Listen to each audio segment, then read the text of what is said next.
Mitchell, and I can't tell you how happy I am, and I can't thank you enough for choosing to spend a little bit of your valuable time with me today. Don't forget you can download Give God 90. It's a free application on your Apple or Android device. We pay for it so you don't have to, and that way you won't have to miss anything that we're doing. Hopefully one of these days before long I will begin to do some live things, and you can interact and do all kinds of fun stuff that way. If you like what you hear and you like what we see and you like what we're all about, you can choose to support Give God 90. The easiest way to do that is simply to buy one or both of my books. And if you choose to, buy a couple of more, give them away, just throw it out there.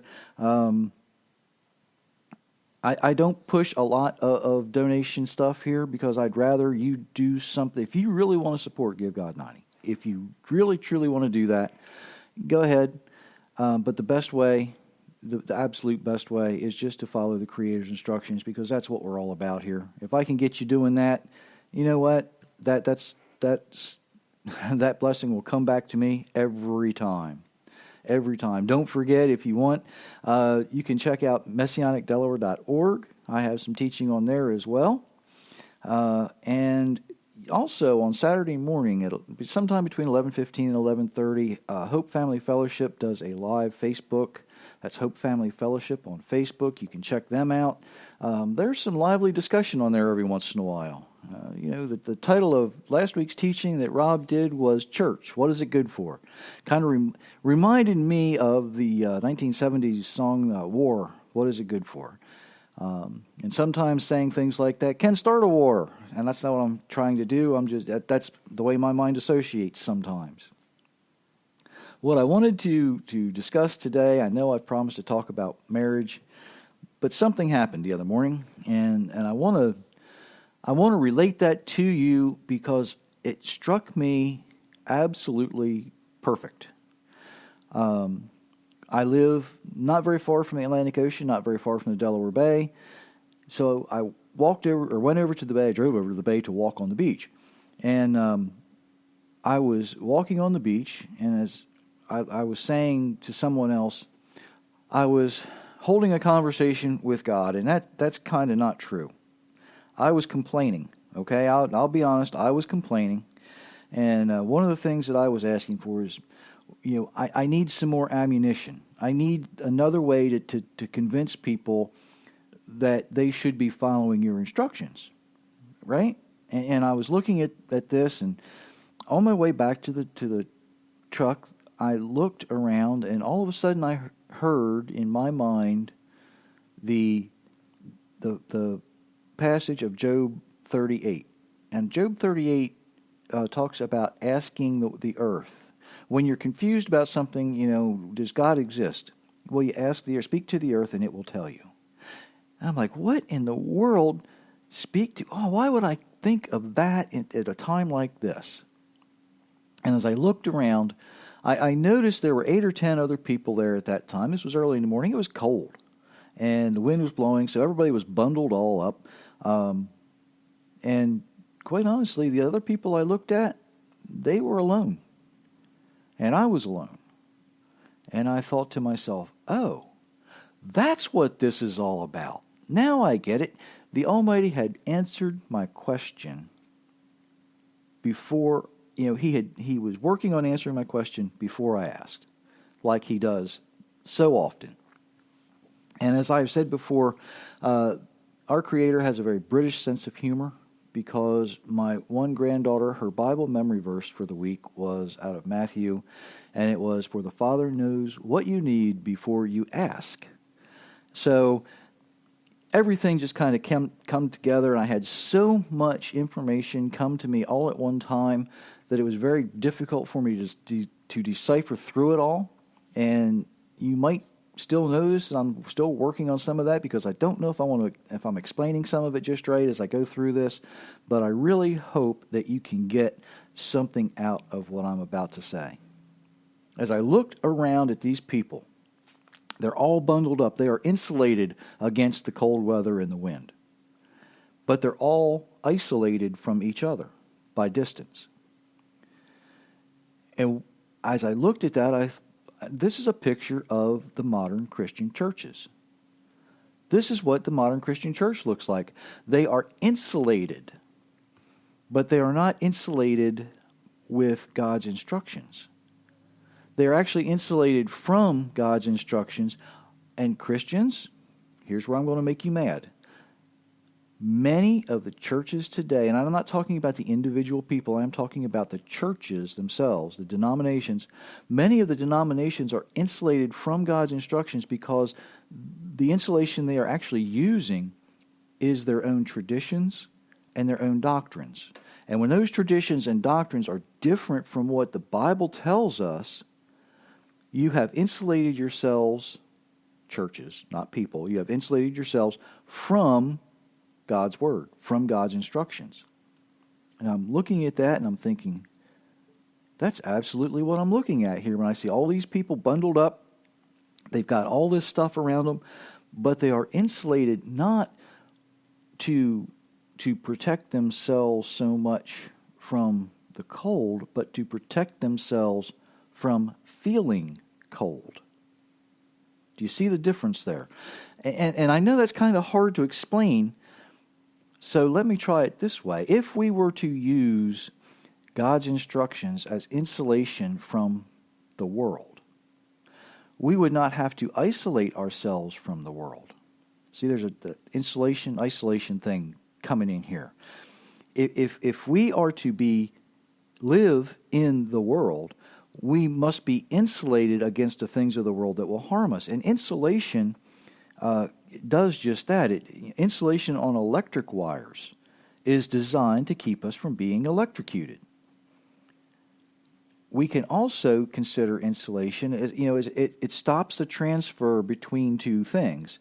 The insulation on the electric wire stops the electricity from entering our body if we grab the wire. The insulation in our homes helps stop the transfer of cold to inside our house, or heat from the outside to inside our house in the summertime. If you look at a old-fashioned cooler, just an old ice chest, it had insulation in it, and it stopped that transfer from one side of that insulation to the other. When we use our Creator's instructions, when we follow our Creator's instructions, we are insulated from the sin of the world. We can see it. We know it's there. We simply are insulated from it. So we by following His instructions, we keep it from harming us. And by following His instructions, because that worldly influence isn't harming us, we then are protected. So insulation can be good and it can be bad. Because if you use the wrong insulation, what's going to happen? Either you're not going to have enough, or you're going to be insulated against the wrong thing. And the churches that are denying God's instructions have chosen to insulate themselves from God. Let me say that again. The churches who have said, no, God, we don't need your instructions. We have our traditions. We have our church doctrine. Those churches have insulated themselves from their Creator. They're depending on their own systems to keep them safe. And that's why they feel the need to be isolated. Now, when we isolate something, we can isolate something a couple of different ways, can't we? We can isolate, we often think of it in prisons, where if someone in prison does something bad in prison, well, they're taken out of general population to put in isolation. If someone is sick when they go to the hospital, if they are so sick they can't be around anybody else, they'll put them in an isolation ward. They'll quarantine them there. So we stop that transfer in the prison of a person doing bad things. In a hospital setting, in a medical setting, we stop that transfer, hopefully, of virus or bacteria or some disease that may be transferable to other people. So that's isolation versus insulation. And I get this idea from what I saw because as I looked around that morning, it just struck me so absolutely perfect. We insulate ourselves and we comfort ourselves in our tradition and in our doctrine, but we're still isolated from the world. We're still isolated from each other. But when we insulate ourselves from the world by following God's instructions, we have no need of isolation. We can walk through the world, and we can do these things because we have His protection. We have His insulation. We don't have to depend on our insulation, that is our traditions and our doctrines. You know, in Mark chapter 7, Yeshua, Jesus, just derails the tradition and doctrine concept of men. He says, they are empty, they are useless, they are worthless. And when I see churches promoting their own traditions and their own doctrine over the Bible, it's terrible. It really is. And there are, unfortunately, churches out there that do that. Hopefully you're not part of that. Hopefully you're involved in a church where you are being taught to follow the Creator's instructions, where you are hopefully being advised that you don't need to be afraid of the world if you're being insulated by the Almighty. Now, what I am not saying is that you need to go find the most dangerous part of the world and go there and test this. That's not what I'm saying. What I am saying is that you can find some comfort that when you're following the Almighty's instructions, you don't need to fear going to the grocery store. You don't need to fear going to school. You don't need to be afraid driving down the street in your neck of the woods, so to speak.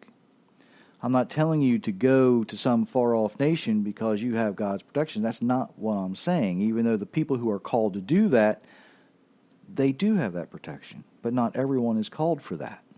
Not everyone is told to be a missionary or to be this or to be that. Not everyone is called to be a police officer. Not everyone is called to be a doctor. We all have the skills that the Almighty gives to us individually. And when we follow His instructions, we use those skills to benefit the people around us. And therefore we are benefited by that. Because we benefit and bless others, we are benefited and blessed in return. You know, one of the things that I call God math is God has a big basket, and He puts this big basket of things in front of you, your skills. And you keep using and giving these skills away. And you keep throwing them out and keep throwing them out, and you think, one of these days, I'm going to get to the bottom of this basket. Well, God math says, no, you're never going to get to the bottom of the basket because I'm just going to keep filling the basket up. And you can't give the stuff away fast enough. Okay? That's how God math works. You give away as much as you can give, as much of God as you can give away, and you just keep getting more in return because your basket can fill up faster than you can give it away. When we insulate ourselves away from God and we surround ourselves with our traditions and our doctrines, we stop God math. We stop giving God away. We stop giving God the things that we are designed to give Him. We stop giving the people around us the things we are designed to benefit them with.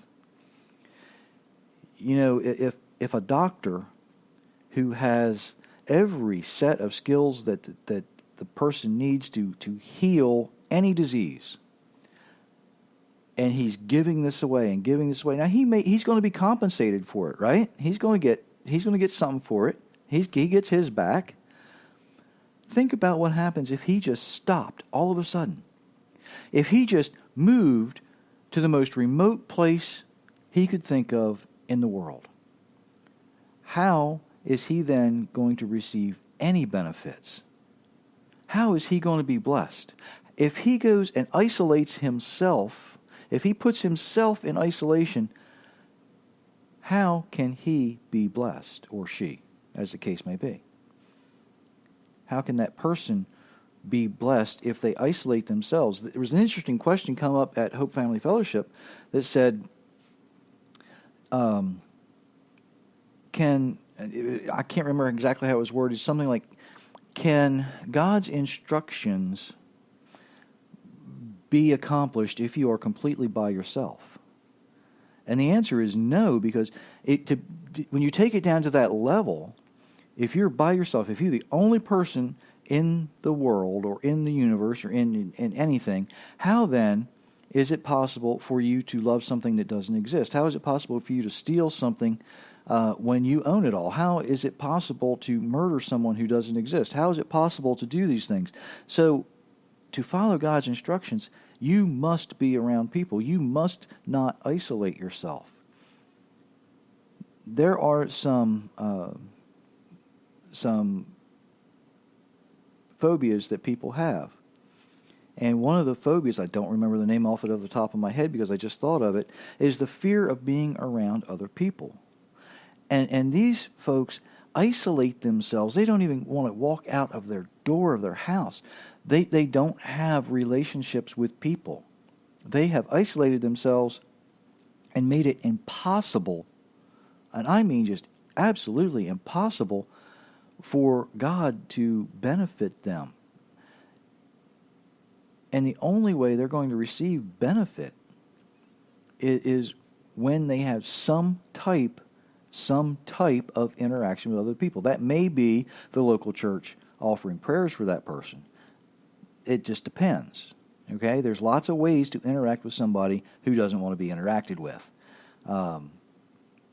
Just ask my dentist. I don't like going to the dentist. She's a wonderful person, and she made the comment the last time, when you came in here, first time you came in here, you were really nervous and you didn't like me working on you. And I said, well, I still don't like you working on me.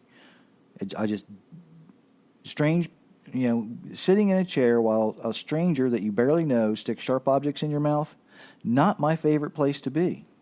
I tolerate it. I don't enjoy it. And that, I think, must kind of be how some of these people feel when they have to go out. These self-made isolationists who never want to go out. They barely open a door because they're terrified of the outside world. They don't want to associate with the people that are out there. They don't want people in their vision, in their way of their looking at it. They don't want the sharp objects that people have to offer sometimes. And that's kind of sad, because we look around and there are a lot of really wonderful people who have a lot to contribute to society who simply won't, because they are terrified of being hurt. They don't understand that it is the instructions from our Creator that prevent that. Even when people want to make fun of us and slap us around, and even if they choose to kill us, if that's the worst thing they can do in this world, we got it made. And I'm not saying, go volunteer for this. What I'm saying is, if that's the worst thing they can do, if that's the absolute worst thing that they can think of to do, my Creator can overcome that. My Creator has far more to offer that is good and wonderful and every other positive thing you can think of.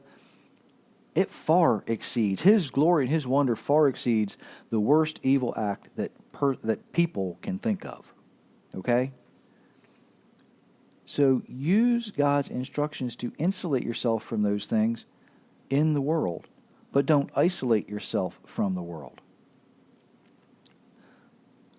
Unfortunately, I see a lot of churches today, and I'm going to do some denomination bashing here. I'm not going to tell you which denominations they are, though. But I'm going to bash some doctrines and some traditions. There's some churches that I know of very close by to where I live who choose not to evangelize. They won't even advertise in the paper because they are so comfortable with the members that they have, their little group that they associate with. They're so comfortable with that, they don't want any interference. See, they have their own way of doing things. They like what they do. They don't want any outside influence. They don't even want any divine influence. And that's a scary thing. That's a really scary thing. When you say, no, God, we got this. We're good. We don't need you. Ladies and gentlemen, they've got a lot to answer for, and Lord help them. Lord help them, because they need it. But when you make the choice to deny your Creator and to deny your fellow man, that is extreme isolationism. You don't want anything to do with God. You don't want anything to do with people. You will go and meet in your own little group and call it good. Hey, more power to you, I guess. But when push comes to shove, they cannot be complete isolationists because they don't have everything they need to do to accomplish that. They still have to get up and go to work of a morning. They still have to get up and go to school of a morning. They still have to have repair work done on their buildings. They have to interact with people to some degree.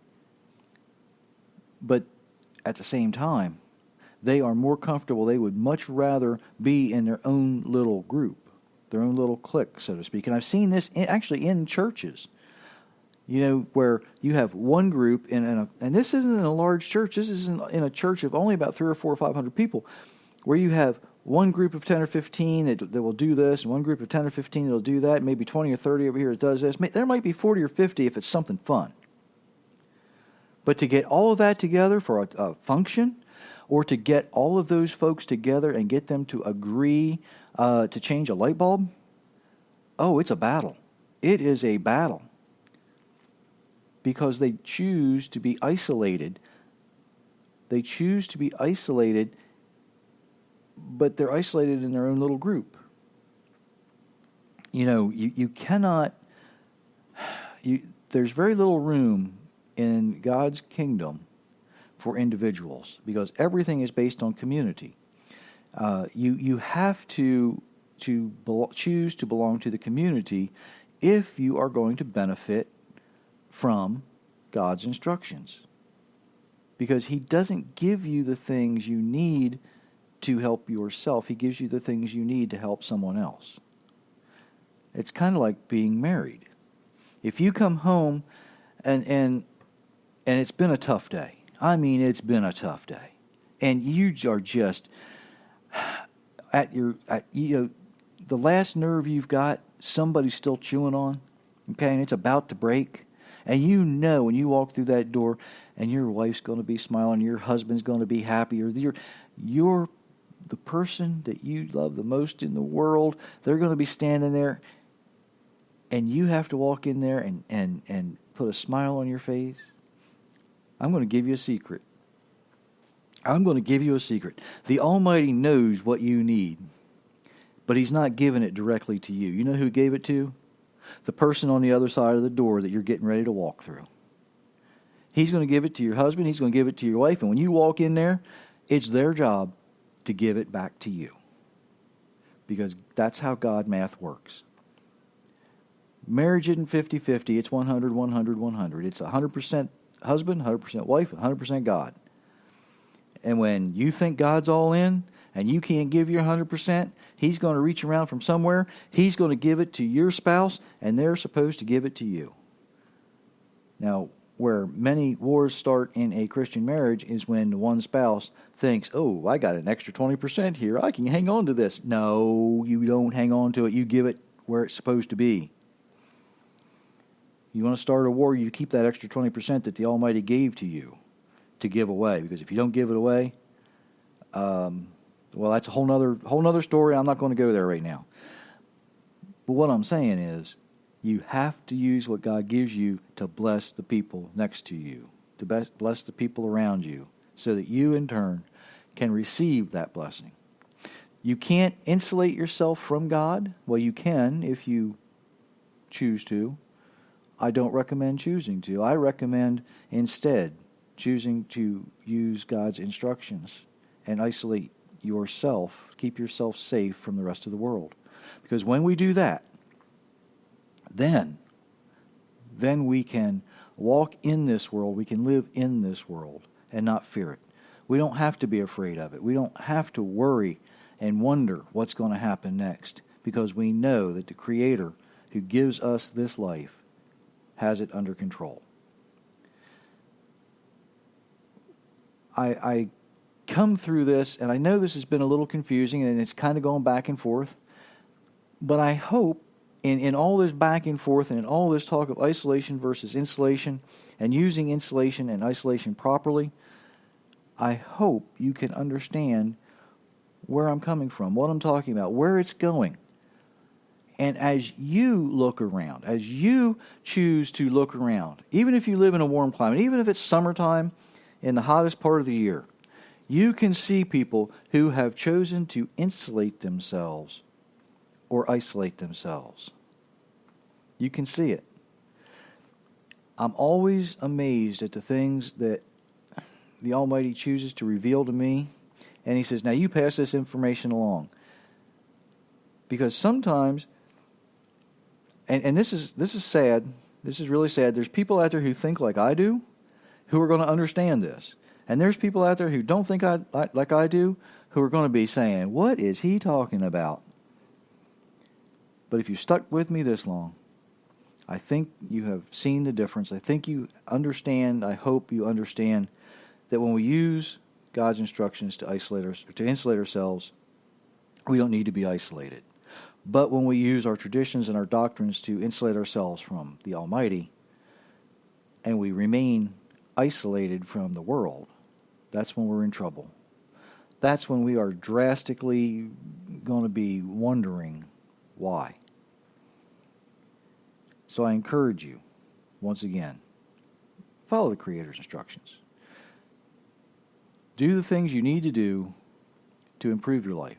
And it all starts with simply opening a Bible and saying, I see some good results from what this person did. I'm going to follow that person. I'm going to do exactly what that person did. So now, I'm going to stop babbling. I'm going to stop harassing you with that and end this. And I really hope you have a wonderful, wonderful week.